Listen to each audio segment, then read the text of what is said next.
அப்போ நாம இன்னும் விரதத்தை ஆரம்பிச்சிருவோமா?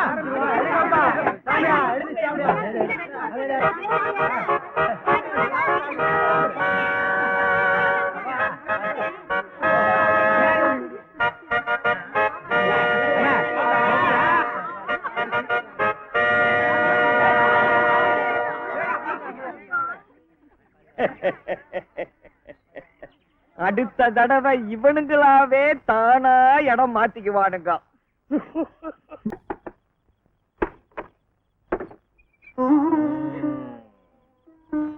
இப்படி குடிச்சிட்டு வந்து நிக்கிறீங்களே? நான் ஒண்ணும் காசு கொடுத்து குடிக்கல. ஓசியில குடிச்சா மட்டும் உடம்பு கெடாதா?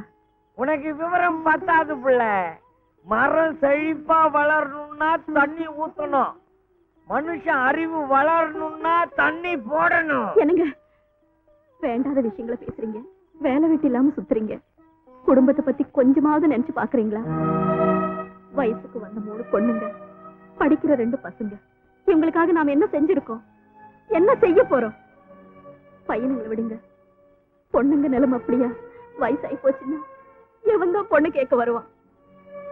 எந்த பொண்ணுக்காவது ஒரு நகை நட்டு செஞ்சிருக்கோமா? வரதட்சணை கொடுக்கறதுக்கு பணமாவது சேர்த்து வச்சிருக்கோமா? கொஞ்சம் நினைச்சு பாருங்க. வயசுக்கு வந்த பொண்ணு வீட்டுல வச்சுக்கிறதும் வயிற்றுல நெருப்பு கட்டிக்கிறது ஒண்ணுன்னு சொல்லுவாங்க. எத்தனை வருஷம் தான் இந்த பொண்ணுங்க இப்படியே இருப்பாங்க? நாளைக்கு ஏதாவது ஒரு தப்பு தண்டா நடந்து போச்சுன்னா அப்புறம் நம்ம 2 பேரும் உயிரோட இருக்கவே முடியாது. நீ இன்னும் என்ன புரிஞ்சுக்கல, புரிஞ்சிக்கவும் முடியாது. நான் என் மனசுக்குள்ள பெரிய திட்டம் வச்சிருக்கேன். அது மட்டும் ஒர்க் அவுட் ஆயிடுச்சு. சொல்றேன், கேளுங்க கேளுங்க.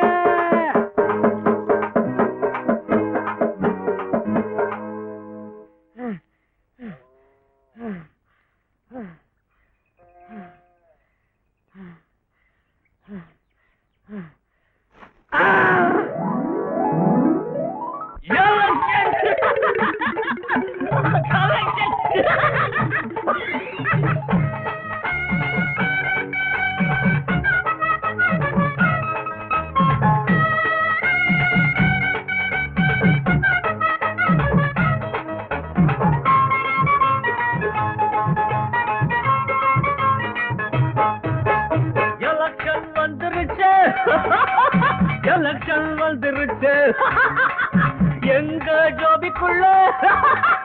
கலெக்ஷன் வந்துருச்சு, எலக்ஷனை கலக்கணும், இதுக்குள்ள பொழைக்கணும். எலக்ஷனை கலக்கணும், இதுக்குள்ள பொழைக்கணும். எலக்ஷன் வந்துருச்சு, எலக்ஷன் வந்துருச்சு.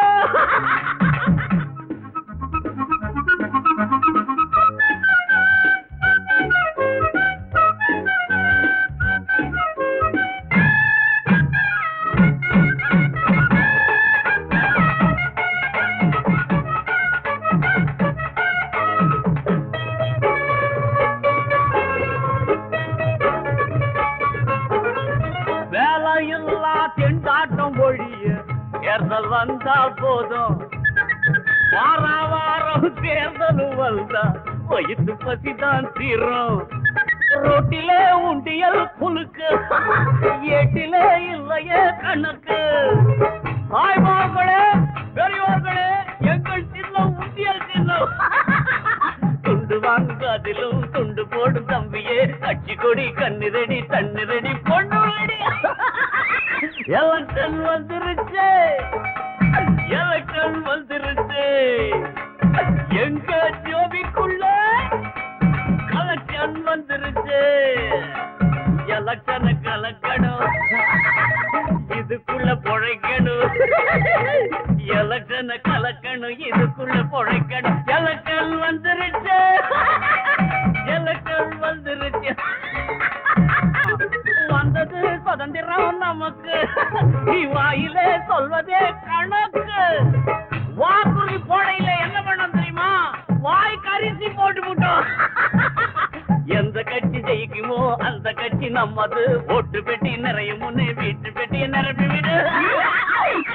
எலக்ஷன் வந்துருச்சு, எலக்ஷன் வந்துருச்சு, எங்க ஜோபிக்குள்ள கலெக்ஷன் வந்துருச்சு. எலக்ஷனை கலக்கணும்,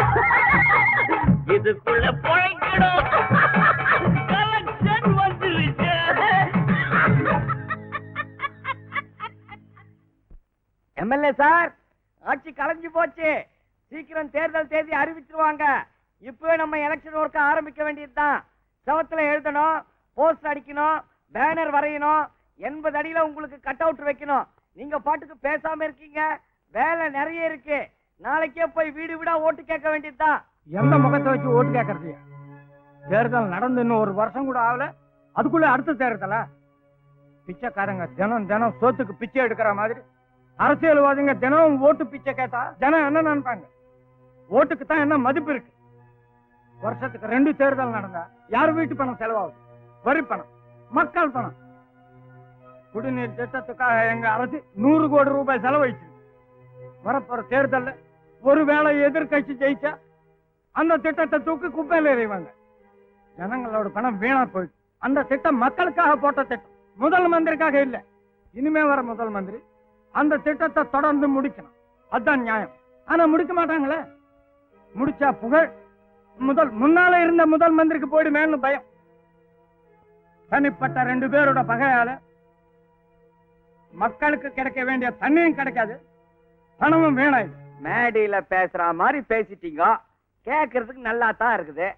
இந்த அசிங்கம் மக்களுக்கும் தெரியும், மந்திரிங்களுக்கும் தெரியும். அதுக்காக கட்சிக்காரங்க ஓட்டு கேட்காம போயிடுவாங்களா? இல்ல மக்கள் தான் ஓட்டு போடாம இருந்துருவாங்களா? இது மாமூலான விஷயம்தான். நம்ம வேலையை நம்ம கவனிப்போம். வேண்டாப்பா, இந்த எலெக்ஷன் நான் நிக்க விரும்பல. அப்படிலாம் சொல்லிடாதீங்க. உங்கள மாதிரி நல்ல மனுஷன் தேர்தல நிக்கல, திடீர்னு எவனாவது ஒரு நின்னு ஜெயிச்சிருவான். இப்ப சொல்றேன் கேட்டுக்குங்க. நீங்க தான் நிக்கிறீங்க, நீங்க தான் ஜெயிக்கிறீங்க. வழக்கம் போல வரவு செலவு கணக்க நான் தான் பாக்குறேன். ஆட்சி கலைப்பும் பொருளாதார வீழ்ச்சியும் என்ற தலைப்பில் மாநில கல்லூரி மாணவர் திரு விஜய் அவர்கள் பேசுவார். எல்லோருக்கும் வணக்கம். பாருக்குள்ளே நல்ல நாடு நம்ம பாரத நாடுன்னு அப்ப பாரதி பாடினார். இப்ப அப்படி பாடுவாரா?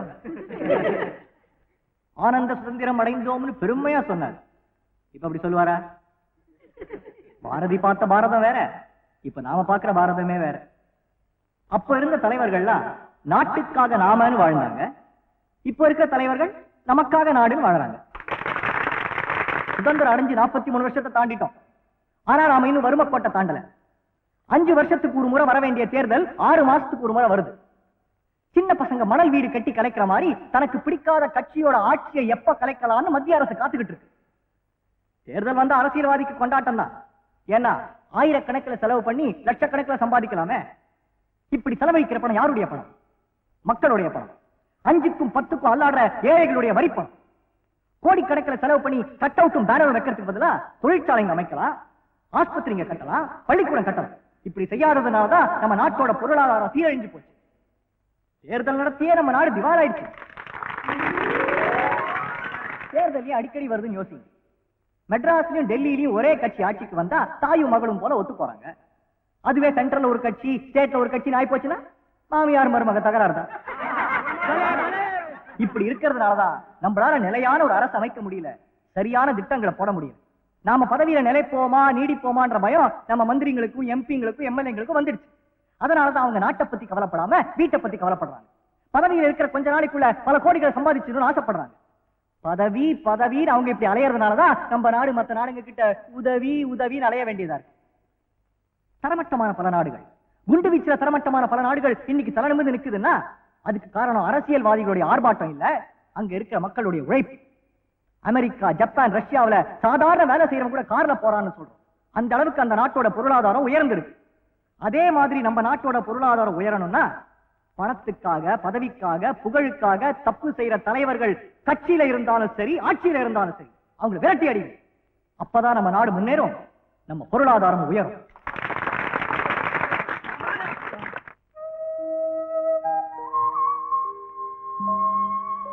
அம்மா எப்படி தம்பி இருக்க? நல்லா இருக்கேனா? எப்படிப்பா இருக்க? நல்லா இருக்கமா. ஆமா, காலேஜ்ல ஏதோ ஸ்ட்ரைக்கா? அதெல்லாம் ஒண்ணு இல்லம்மா, உங்களெல்லாம் பாத்துட்டு போலாம் தான் வந்தேன். அம்மா இந்தாங்க உங்களுக்கு. அக்கா, பெரியக்கா உனக்கு. தங்கச்சி எப்படிமா இருக்க? நல்லா இருக்கேனா? தம்பி நல்லா படிக்கிறியாடா? நல்லா படிக்கிறேன். ஏன்டா எனக்கு ஒண்ணும் வாங்கிட்டு வரலையா? அப்பா தான் புள்ளைக்கு வாங்கி தரணும், புள்ள அப்பா வாங்கி தருது கேவலம். ஐயோ அம்மா இந்தாங்கம்மா.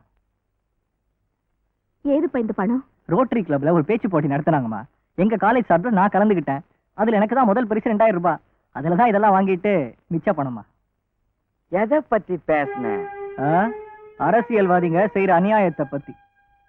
நீ பேசுறதுக்கே 2000 இன்னைக்கு நாட்டு நடப்ப பத்தி நாம் பேசினா லட்சம்தான்.